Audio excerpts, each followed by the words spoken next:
Videographer भी जरा बैठ जाए, अंत तक बच्चों को मैं देख पाऊं। बैठ जाए, मैं यहीं खड़ा रहकर बोलने वाला हूं।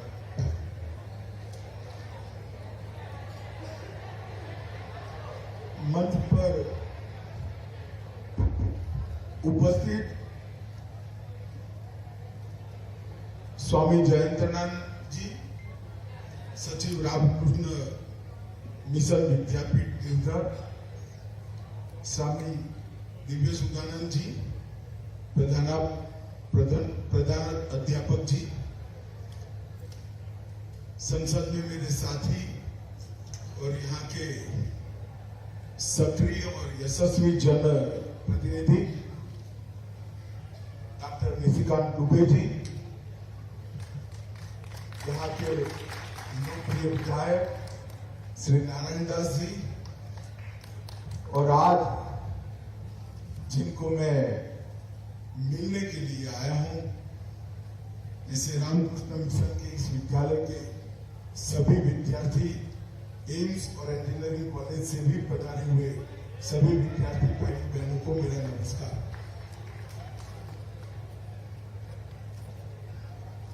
आज इस विद्यालय के शताब्दी समारोह की कार्यक्रमों की श्रृंखला के एक कार्यक्रम में उपस्थित होने का मुझे मौका मिला है, और मैं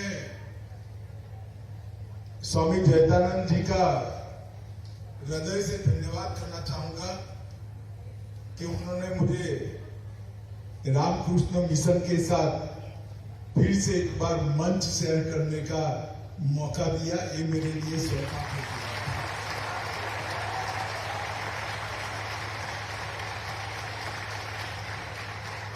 विद्यार्थी मित्रों, कोई भी संस्था 100 वर्ष तक चलती है तो निश्चित हो जाता है कि इसको चलाने वाली संस्था,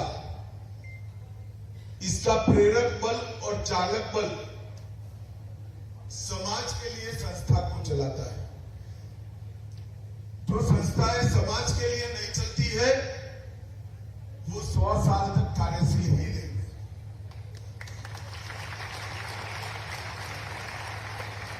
जो संस्थाएं देश और दूसरों के लिए नहीं चलती है वो सातत्यपूर्ण तरीके से 100 साल तक काम नहीं कर सकती।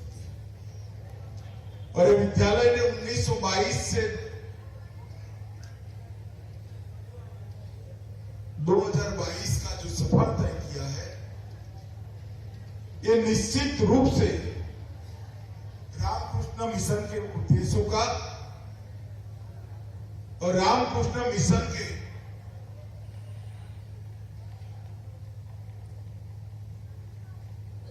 चलाने वाले सभी त्यागी तपस्वी संतों का, सन्यासियों का तपस्या का ही सुफल है कि 100 साल से ये संस्था चरित्र निर्माण का, व्यक्ति निर्माण का काम कर रही है।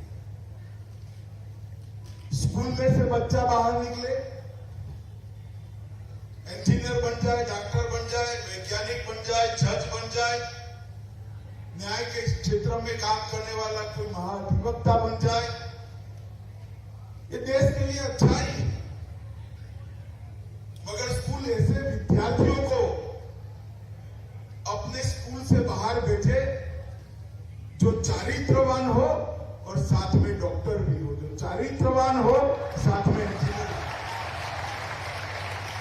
ये दोनों के बीच में बहुत बड़ा अंतर है।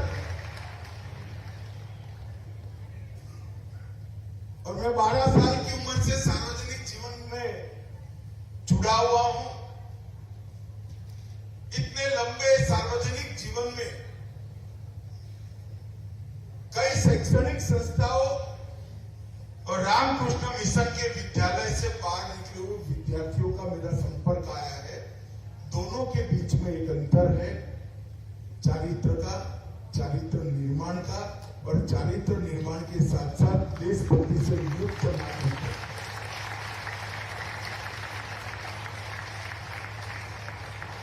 रामकृष्ण परमहंस जी के उपदेशों को विवेकानंद जी ने पूरे जग में प्रचारित, प्रसारित और स्वीकृति देने का काम किया। सनातन धर्म के समग्र ब्रह्मांड के कल्याण के विचार को दिग दिगंत तक विवेकानंद जी ने पहुंचाने का काम किया और उसी आदर्शों से बनी हुई रामकृष्ण मिशन ने, मैं निश्चित रूप से मानता हूं कि आजादी के बाद के कालखंड में रामकृष्ण मिशन से, इसके विद्यालय से निकले हुए विद्यार्थियों ने भारत निर्माण में अपना बहुत बड़ा योगदान दिया है। इसमें कोई संशय मेरे में नहीं।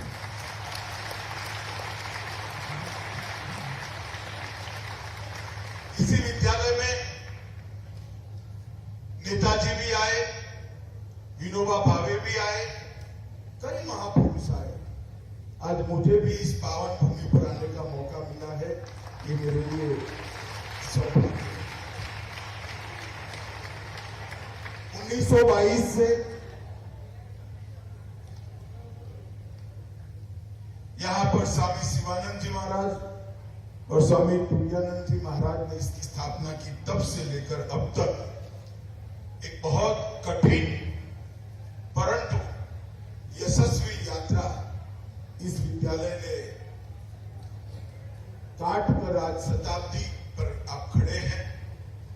मेरे रामकृष्ण मिशन मठ के सभी सन्यासी और विद्यालय के सभी शिक्षकों को मेरी बहुत बहुत शुभकामनाएं हैं कि और 100 साल तक ये विद्यालय राष्ट्र निर्माण के काम में लगा रहे और यहाँ से अनेक अनेक तेजस्वी ओजस्वी राष्ट्रभक्त विद्यार्थी देश के लिए काम करें।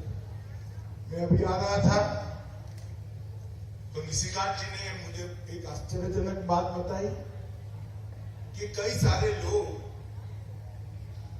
ट्रांसफर पोस्टिंग देवघर में करा लेते हैं क्योंकि बच्चों को इस स्कूल में पढ़ने का मौका मिल जाए।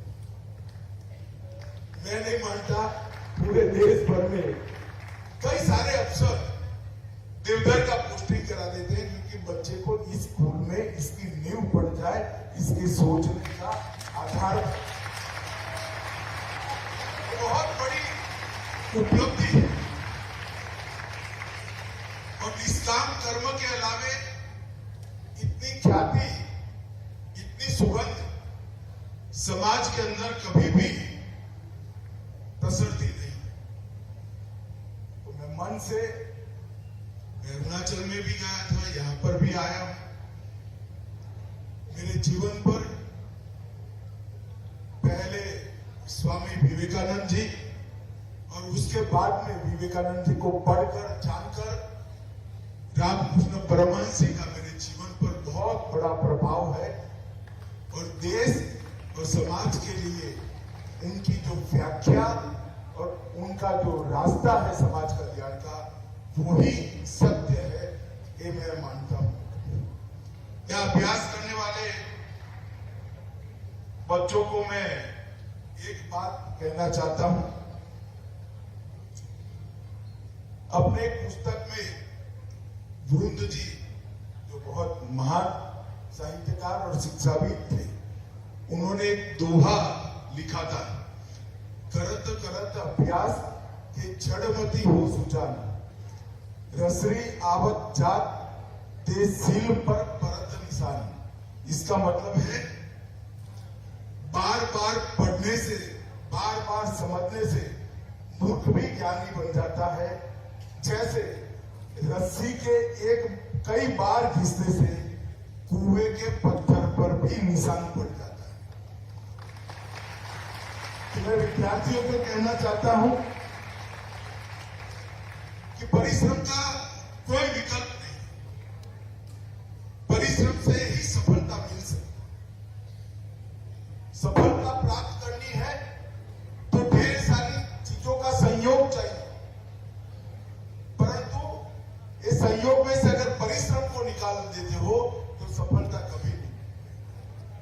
सबसे पहले तो परिश्रम एकमात्र विकल्प है सफलता का। और फिर सफलता प्राप्त होने के रास्ते में ईश्वर का आशीर्वाद भी बहुत जरूरी होता है। और ईश्वर का आशीर्वाद कब मिलता है? ईश्वर का आशीर्वाद तभी मिलता है जब सफलता प्राप्त करने का, ज्ञान प्राप्त करने का उद्देश्य हम खुद न हो, समाज हो और कोई। अगर हमारे जीवन के कल्याण के लिए, व्यक्ति के कल्याण के लिए, परिवार के कल्याण के लिए हम परिश्रम करेंगे तो सफलता मिलेगी, तो भी सीमित मिलेगी। अगर हम तय कर लेंगे कि मेरे परिवार के कल्याण के बाद भी बहुत सारी ऊर्जा मेरे पास बची है, मेरे संसारिक जिम्मेदारियों का निर्वहन तो मैं करूंगा ही, परंतु पूरे समाज का, पूरे देश के उत्थान के अंदर भी मैं योगदान करूंगा, तो निश्चित मानना ईश्वर के आशीर्वाद आप पर जरूर आएंगे और सफलता की सबसे बड़ी चोटी पर आप अपने आप को पाओगे। जीवन के उद्देश्य बहुत महत्वपूर्ण होता है। अभी आजादी का अमृत महोत्सव चल रहा है। देश को आजाद हुए 75 साल हो गए। मोदी जी ने आजादी के अमृत महोत्सव को जोर शोर के साथ मनाने का निर्णय किया। इसके 3 उद्देश्य हमारे सामने रखे। एक तो 1857 से लेकर 1947 तक जो आजादी का आंदोलन चला, इसमें लाखों करोड़ों लोगों ने अलग अलग प्रकार से योगदान दिया, बलिदान दिया। वो नामी अनामी सभी आजादी के संग्राम के लड़ने वालों को हमारी नई पीढ़ी ने जानना चाहिए, हमारी नई पीढ़ी ने पहचानना चाहिए कि क्या चीज थी कि 14 साल का खुदीराम बोस हंसते हंसते गीता हाथ में लेकर फांसी के मांचड़े पर चढ़ गया और बलि हो। क्या चीज थी कि 23 साल का शहीद भगत सिंह भारत माता को आजाद करने के लिए माफी मांगने के विकल्प को ठुकराते हुए अपने आप को शहीद कर फांसी की फंदे पर लग गया। ये जब तक हम नहीं जानेंगे, हमारे जीवन के उद्देश्य के चयन में हम गलती करते हैं। मैं चाहता हूं कि आप सभी लोग इंजीनियर, डॉक्टर, वैज्ञानिक, जज, अधिवक्ता, जो कुछ भी बने, सबसे अच्छे बने, परंतु आपका डॉक्टर बनने के बाद भी देश के प्रति, कर्तव्य के प्रति आप सजग हो। इंजीनियर बनने के बाद भी आपके देश के प्रति कर्तव्य से आप सजग हो। इसके लिए आजादी के आंदोलन को जानने के लिए एक आजादी का अमृत महोत्सव है। दूसरा इसका उद्देश्य है कि 75 साल में हमने जो प्राप्त किया है, बहुत बड़ी सिद्धि हमने प्राप्त करी। हम एक सुई नहीं बनाते थे, सब विदेश से आता था।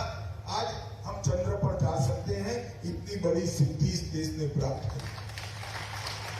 कई क्षेत्रों में कई सिद्धियां प्राप्त करी। इस सिद्धि की यात्रा को भी युवाओं को समझना चाहिए। और तीसरा, 75 साल पर युवा पीढ़ी ने संकल्प करना है कि आजादी की जब शताब्दी मनाई जाएगी, तब देश दुनिया में सबसे पहले स्थान पर होगा हर क्षेत्र। तो आजादी का अमृत महोत्सव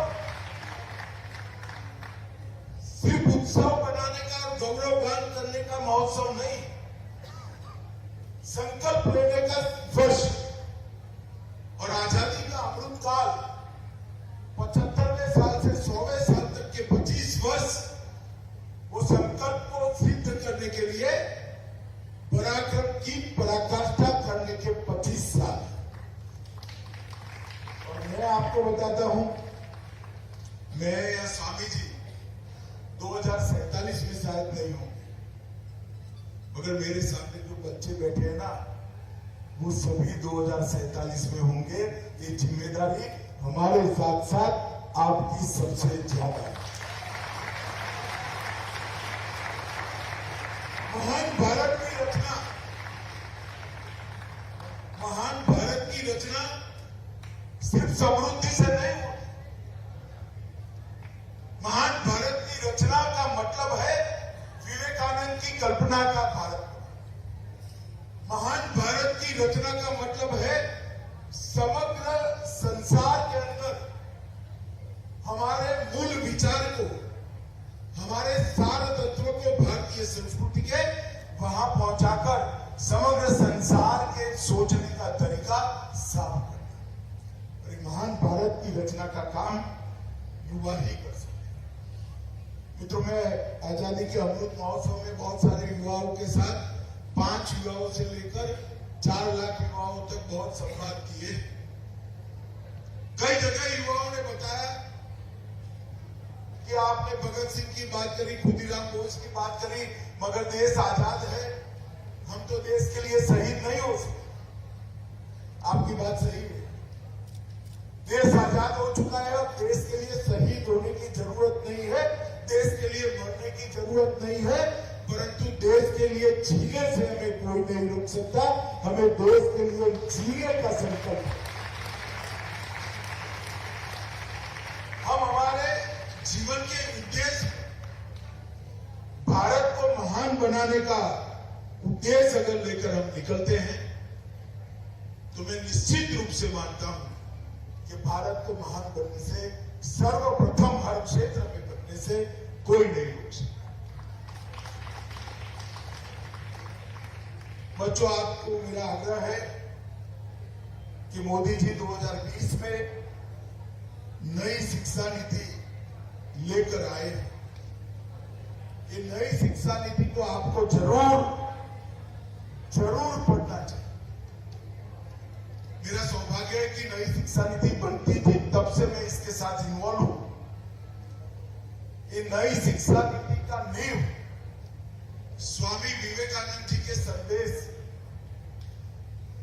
स्वामी जी ने कहा था, जो शिक्षा आम नागरिक को जीवन के संघर्ष के लिए समर्थ नहीं बनाती, जो शिक्षा विद्यार्थियों में चरित्र निर्माण नहीं करती, जो शिक्षा बच्चों में परोपकार का भाव निर्मित नहीं करती और सिंह जैसा साहस पैदा नहीं करती, वो शिक्षा अधूरी है, आधी है और उद्देश्य भी है। भारत की शिक्षा व्यवस्था में स्वामी जी ने हमारे लिए रखे लक्ष्यों को पूर्ण करने के लिए मोदी जी नई शिक्षा नीति लेकर आए हैं, जिसमें हमारी भाषाएं, हमारी संस्कृति, हमारे इतिहास, इस सब पर गर्व करते हुए विश्व के आधुनिक से आधुनिक ज्ञान को प्राप्त करने की सुविधा है। भारत के समाज को और विशेषकर भारत के युवाओं भाषा की लघुता ग्रंथि से बाहर आ जाए।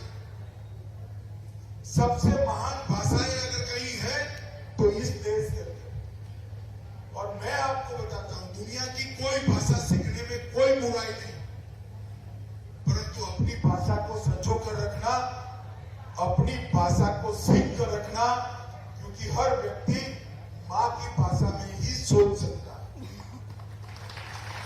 आपकी सोचने की क्षमता सबसे अच्छी मातृभाषा में, आपकी विश्लेषण की, एनालिसिस की क्षमता सबसे अच्छी मातृभाषा में, आपकी तर्क की, लॉजिक की सबसे अच्छी क्षमता आपकी मातृभाषा में, और आपके डिसीजन लेने की, निर्णय शक्ति बढ़ाने की सबसे अच्छी क्षमता अगर कोई एक भाषा में है तो आपकी मातृभाषा में। मेरा बच्चों से आग्रह है कि मातृभाषा को जरूर पकड़ कर रखना। मोदी जी ने जो नई शिक्षा नीति अब लगभग नीचे पहुंचने आई है, हमारा पूरा शिक्षा का खाका अब परिवर्तित होगा। शिक्षा भारतीय संस्कारों के साथ, भारतीय इतिहास के साथ, भारतीय संस्कृति के गौरव के साथ विश्व भर की हर क्षेत्र की आधुनिक से आधुनिक शिक्षा भारत में उपलब्ध कराने के लिए ये सरकार काम कर रही है। आज मैं स्वामी विवेकानंद से लेकर रामकृष्ण परमहंस जी से लेकर यहाँ पर बैठे स्वामी तक सभी की तपस्या से ये विद्या का एक अनवरत यज्ञ 100 साल से यहाँ पर चल रहा है। वो प्रयास को, ये महान योगदान को मैं प्रणाम कर कर मेरी बात को समाप्त करना चाहता हूं और आप सभी को अपने व्यक्तिगत जीवन में स्वामी जी के बताए रास्तों पर हम चले, ऐसी अनंत अनंत शुभकामनाएं देता हूं। वंदे मातरम। भारत माता की।